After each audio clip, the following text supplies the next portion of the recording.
जीवन की आपाधापी में हर इंसान अपने लक्ष्य को प्राप्त करने के लिए हाथ पांव मार रहा होता है, लेकिन किसी भी क्षेत्र में सफलता की सीढ़ियों पर चढ़ना इतना आसान भी नहीं होता। अक्सर आपकी साधना के मार्ग या फिर कहें लक्ष्य की राह में तमाम मुश्किलें आती हैं। एक आम आदमी को समाज में आज जो भी समस्याएं या मुश्किलें दिखाई दे रही हैं, उनके बारे में बहुत पहले ही विस्तार से चर्चा कर दी गई है। साथ ही उसके व्यावहारिक समाधान भी बताए हैं। संत कबीर की दिव्य वाणी का प्रकाश आज भी हमें समस्याओं के अंधेरे से निकालकर समाधान के प्रकाश में ले जाती है। आइए जिंदगी का फलसफा सिखाने वाली ऐसी ही कबीर की दिव्य वाणी का सार जानते हैं।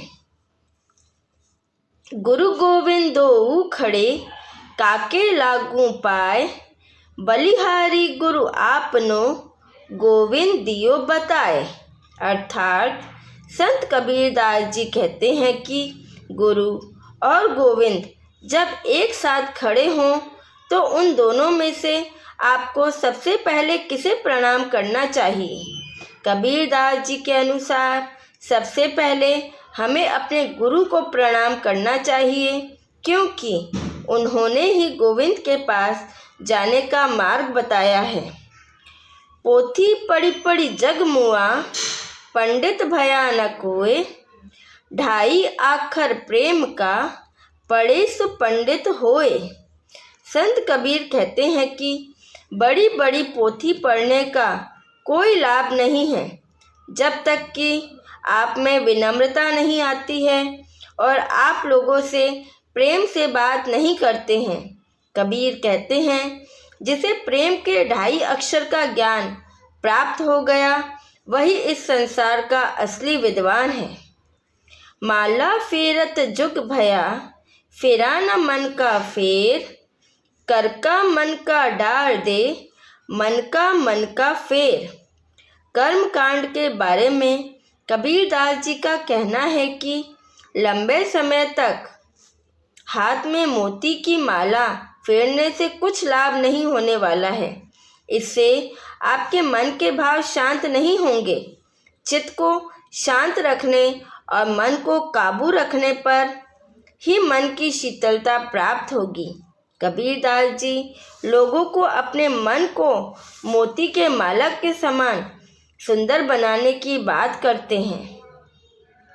जाति न पूछो साधु की, पूछ लीजिए ज्ञान, मोल करो तरवार का, पड़ा रहन दो म्यान।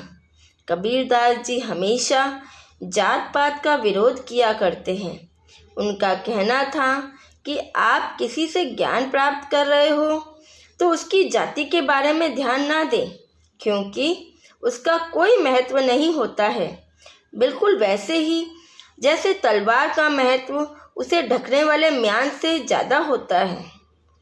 जग में बैरी कोई नहीं, जो मन शीतल होए, यह आपा को डाल दे, दया करे सब कोय। कबीर मन की पवित्रता पर ज़्यादा जोर देते हैं।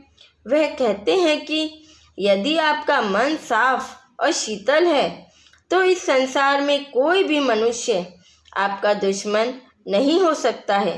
लेकिन अगर आप अपने अहंकार को नहीं छोड़ोगे तो आपके बहुत से लोग दुश्मन बन जाएंगे।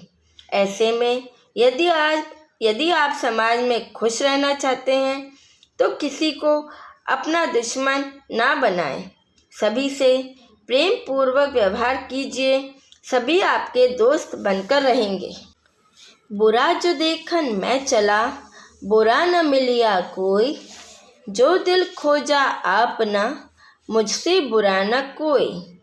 कबीर जी की ये वाणी बहुत ही महत्वपूर्ण वाणी है, जिसके अंतर्गत कबीर जी कहते हैं, जब मैं इस संसार में बुराई खोजने चला तो मुझे कोई बुरा ना मिला। जब मैंने अपने मन में झांक कर देखा तो पाया कि मुझसे बुरा कोई नहीं है। इस प्रकार की बहुत ही अच्छी अच्छी वाणियाँ कबीर जी ने अपने जीवन काल में कहीं और लिखी। अगर हम इन वाणियों को अपने जीवन में उतारें तो हमारा जीवन स्वर्ग बन जाएगा। इसी के साथ आज के लिए धन्यवाद।